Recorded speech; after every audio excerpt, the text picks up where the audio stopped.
may have been a time during 2018 or 2019 when you found yourself in the center of Simsbury and couldn't help but notice the work being done.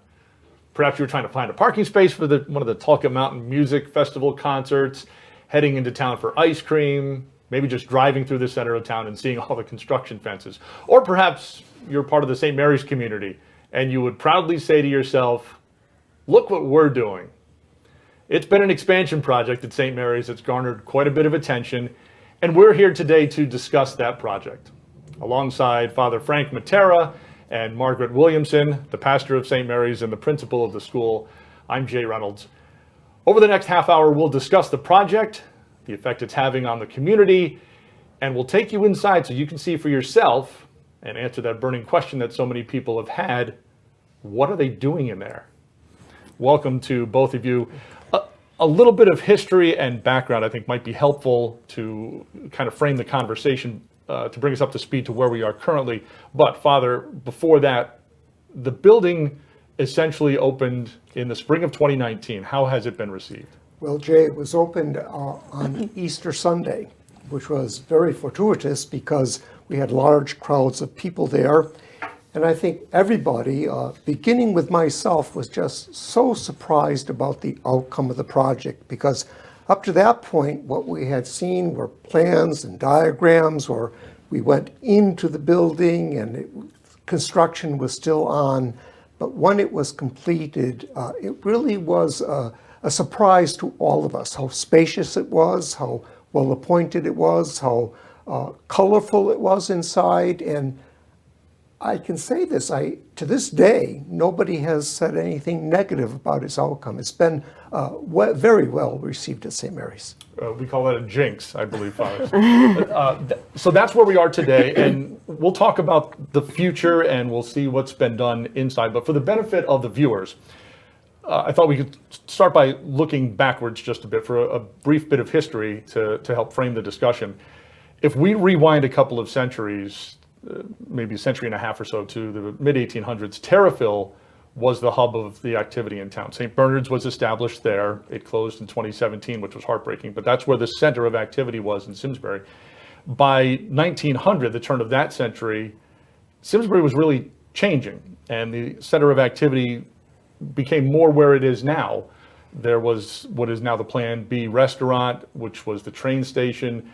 The Maple Tree Cafe was the inn in town. You had the Methodist Church on the corner, and it was really a hub of activity. And St. Bernard's began a mission, which eventually became St. Mary's. It was the Church of the Immaculate Conception, and it was built on Plank Hill Road.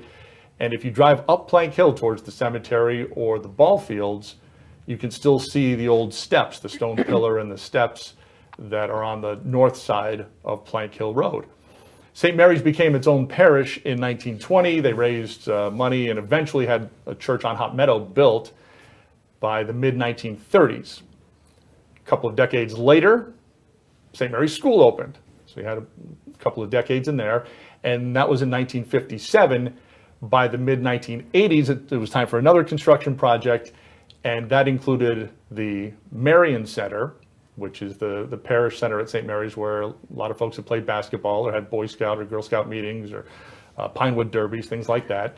And part of that project also included the wings on the church. St. Mary's Church itself became a T or cross, I guess would be the proper way to put it. After that, there was office space purchased in the mid-90s, but in terms of actual physical expansion, it's been roughly 30 years since the last construction project. So that brings us to where we are 3 decades later, and to the present is where we are. So I'll ask each of you now, Father, tell me about St. Mary's Parish today. Well, today St. Mary's Parish has about 1,500 households. Now, not all of them come to church on a regular basis, but probably on most Sundays we'd have between 700, 800, maybe 900 on a Sunday. It's a very, very vibrant parish. I've been in lots of parishes throughout the diocese. I've enjoyed all of them. But I think the thing that strikes me so much about St. Mary's is the number of people who are involved in different kinds of ministries, whether they're educational, liturgical, spiritual, social outreach ministries. probably about 150 people, if not more. It's also a parish that is always changing and growing. We have lots of people moving into town, lots of people moving out of town, but we have an essential core of people who've been here most of their lifetime, very dedicated to the parish, involved in all kinds of ministries. And we have the school, as you know, but it's also a very expansive campus. So I see it as a very vibrant parish with a long history, and I hope a long future. And it's been a parish that's been connected to St. Mary's School for over 70 years now, and now physically connected. And Mrs. Williamson, you're the principal. Tell me about the school today. Well, the school today has children from the age of 3 all the way to the age of 14. So we have a broad range of developmental stages of the children, and we enjoy them all, of course. And we have kind of brought Catholic education into the 21st century by having the standards that people expect, grammar, handwriting, things that are important to us as people. And then we also have the important things of the 21st century, robotics and coding and algebra and those kinds of things. So we try to really give the children the kinds of things that they will need in the future. And now both the church and the school are physically connected. Right. Father, you just don't wake up one morning and say, I'm going to build a building. How did this come about? Well, it came about more than 5 years ago. Shortly after I arrived, we had a meeting of the parish to determine what its goals were for the years ahead and what our needs were. And we discovered that we needed more space both for the school and for just ordinary parish meetings. So we formed what was called a facilities working group that met every Saturday for a number of weeks. And they finally came up with this concept of what was called the Parish Connector, something that would unify the parish, the school, the church proper, bring the offices, which were on Masako Street, to the main campus. Once we got a conceptual idea, we engaged an architect, a construction firm. They helped us further. And then we went into a capital campaign for nearly $3 million, which we eventually were able to achieve that. And then for the past couple of years, we worked with the construction people themselves.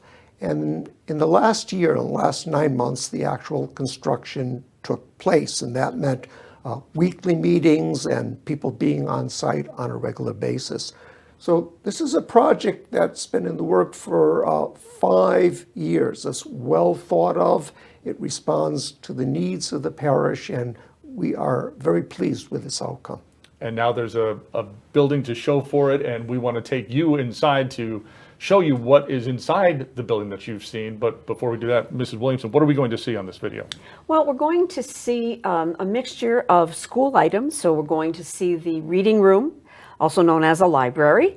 We're going to see the art room, which is also known as the music and band room, multi-purpose. And we're going to get a sense of the importance of Mary to the parish and the school in the floor designs. So we're going to see the rosary pattern that is through the corridor and in the gathering space, which is beautiful. We're going to see the baptismal font, which is near and dear to Father's heart, and get a sense of how the building goes from the school to the church to the school, and makes it one unified building. So now that we've heard what's in the building, let's take a look.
So obviously it's an area that used to be a parking lot, and it's much different now. Father, what has this space, this new building had in terms of an impact on the parish as a whole? Well, I think the first impact it's had, it's made the church handicapped accessible. And we have lots of elderly people in the parish who found it very, very challenging to get into the church because it's an older church with steps. And now we have an elevator and we have a number of handicap accessible bathrooms, which has made it very easy for people to come to church and be in church. We also have a gathering space, which we never had before, a good gathering space where parishioners can meet before and after services and enjoy fellowship with others. We have the parish offices right next to the church, which makes it convenient not only for me, but I think also for parishioners. And we've improved our parking. It may seem strange that we take away a parking lot, but now end up with more parking than we had before and more accessible parking because we have the road that goes around the entire building, which we saw in the video. And clearly a big change, whether it's parking or whether it's being a student at the school or a parishioner of the church. The church, obviously, a big part of the school. What's the impact this new school year on the students? Well, it certainly makes it much more convenient and easy for us to take the children to the church for Mass or for prayer services, or simply to discuss the history of the stained glass windows, if the teacher would like to do that, and Father can give lessons on that as well. So it's easier to take the children to services. And we also have the art room, which is right there. They don't have to go outside to go to have art class or band class. Makes life a lot easier, but it just, I think, also gives the children the sense that people care for them to have put this building into existence. And we also have the library right there. So it's easy for the students to go and have story time or to do research projects and work with Mrs. Mortellaro, who's so wonderful as a librarian. So you can actually wear your jacket to school, and aside from recess, not needed again. Not needed again because you can get to the church and back. You mentioned the students. Who are the children and the families who are part of the school family? Well, we have children from all over the Farmington Valley area, actually. So we have certainly a significant portion of our population from Simsbury proper, but we also have families from Avon and Canton and East Heartland and all the way to Granby, certainly, and even over into Massachusetts a little bit. So people are this side of the mountain, if you will, are looking for a good Catholic education. We are the source for that.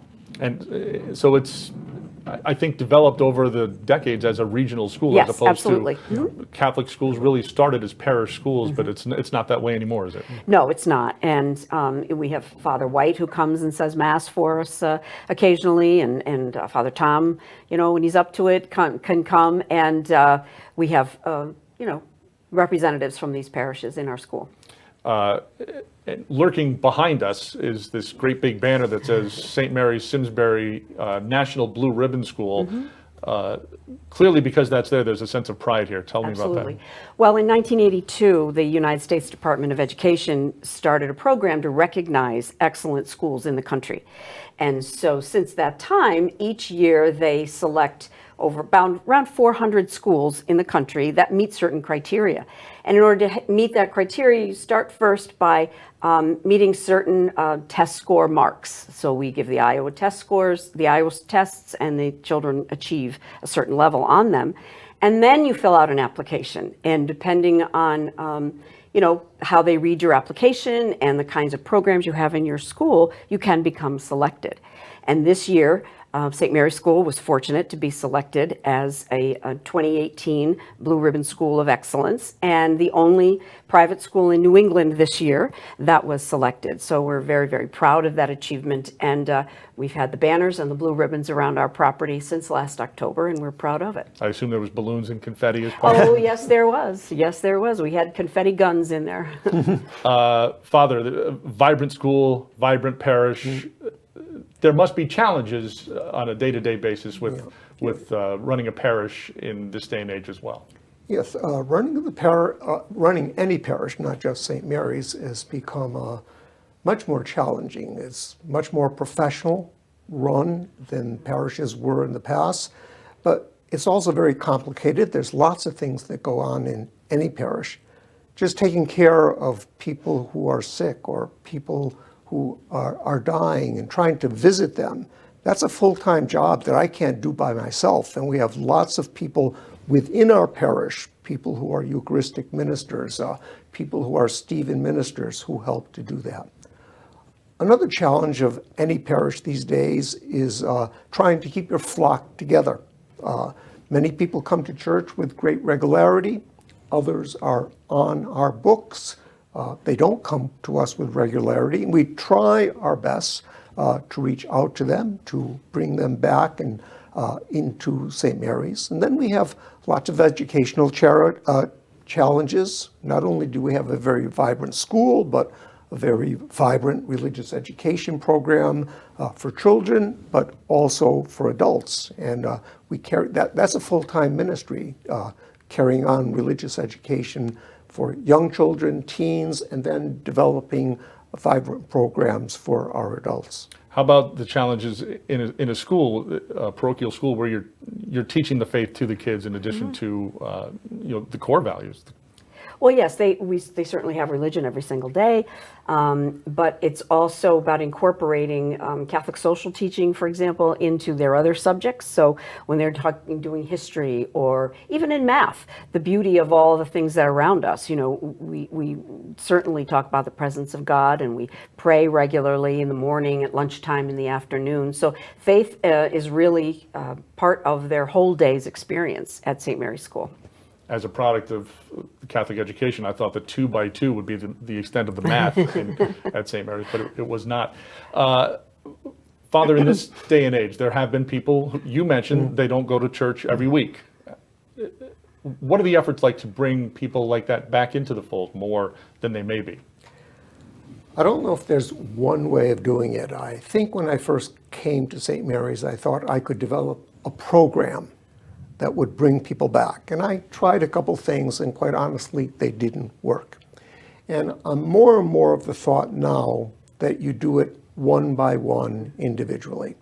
So as I meet people in different times in their lives, at weddings, at funerals, or just moments of need, I talk to them, especially if they are people who have fallen away. But in addition to that, I try to make it clear to our congregation that they have a role in helping to bring back people who don't worship on a regular basis with us. So it's an effort of the whole community, not just of the pastor, and it's done slowly, person by person by person. You mentioned that. You mentioned the school and being involved in the school.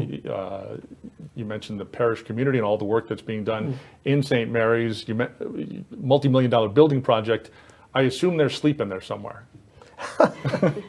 Well, there is. It's not my project. It never was my project. I'm not the one who put it together. I've had a whole army of people who helped to put this together. We had a couple volunteers who were there every day, Terry St. Dennis, Joanne Russell. But in addition to them, the members of the building committee, finance committee, people like Sue Guazelli, these are the people who really did the work every day. I oversaw it, but it's their project. They're the one who put it together. They are the ones who put it together. And clearly St. Mary's is part of downtown Simsbury. We've seen the construction in the downtown area. St. Mary's has been where it is now on Hot Meadow Street since the 1930s. How does St. Mary's see itself, the church and the school, within the broader community? I think St. Mary's tries to be a part of this community. It tries to be a very good influence within the community. I meet regularly with the other pastors and rabbis in the area, and imams if they come to our meetings. So we have tried to have very good relationships not only with the local Catholic churches, but also with Protestants and Jewish synagogues and Muslims as well. In addition to that, St. Mary's tries to be a good neighbor. I think the new building looks really good on Hop Meadow. It's sort of the gateway into the downtown area. So I would think we try to be a good neighbor that way. And the Talcott Mountain Festival, we provide free parking. We don't charge for that. And we do that purposely because it's a service towards the community. And I think if somebody is not a parishioner of St. Mary's, one of the most common times they hear it might be this spring carnival, where they get to come out and ride the Ferris wheel or have some fried dough, and that seems to bring the community together. Very much so, and I've often thought if the carnival didn't make $1, it's still worth having because of the wonderful atmosphere that is created there within the town. And with our service requirements that we have in our middle school, where the children are required to serve somehow in the community, not just in the school or the church, we try to be engaged in the community as well. For example, on a weekly basis, our 7th and 8th graders come and help serve lunch at the Eno Senior Center. So, and the senior citizens love seeing the children every week. So we try to reach out to those around us. And the students, I believe, are also still a part of the annual luncheon where Yes. the seniors my come goodness. to St. Mary's. Yes, absolutely. We're looking forward to that in November this year, yes. That's a Thanksgiving tradition. Yes, it is. Here in Simsbury. Father, what relationship did St. Mary's, you mentioned working with some of the other leaders in town. What kind of relationships do you have? Well, the clergy meet monthly. Sometimes we meet to plan certain events like the Thanksgiving service. Other times we just meet to talk informally among each other, not about theological issues so much as pastoral issues, how things are going on. And these meetings are very important because we get to know each other, we get to trust each other, and when incidents arise where we have to work together, we already know each other because we have been meeting on a regular basis. How about just the common language of the everyday logistics? For example, you just went through a major building project. How often do you discuss those types of things and pick each other's brain about those types of things? Well, as they arise, they come up. They will be meeting at St. Mary's in September to see the building project now complete. I've missed a couple meetings because of that building project, but now I'm happy to invite them to St. Mary's.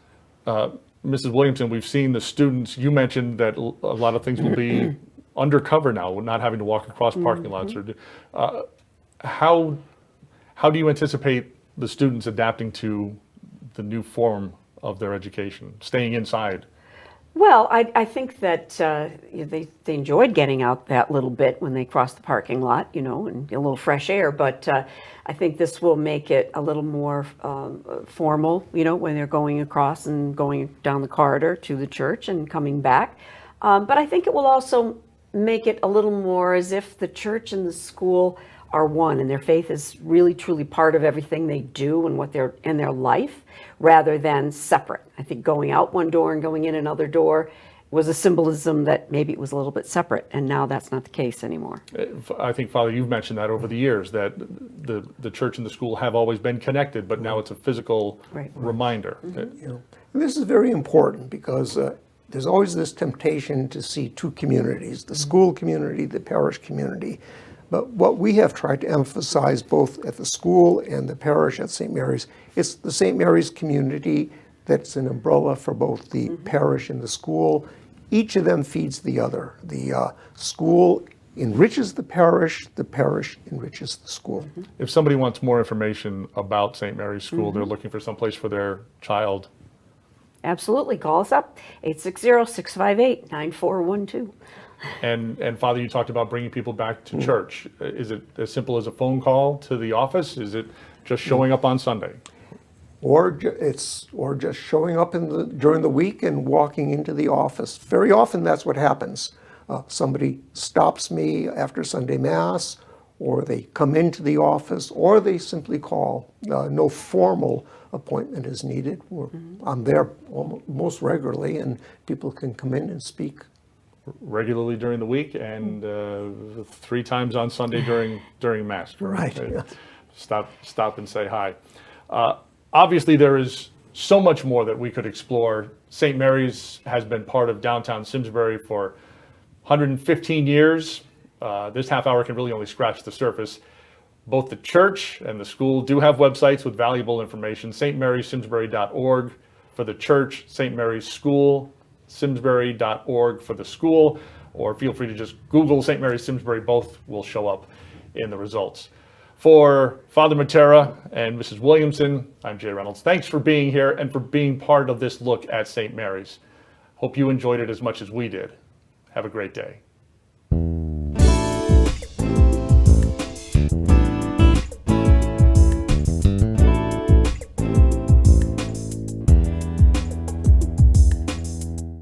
Funding for Simsbury Community Television is provided in part by contributions from viewers like you. Thank you.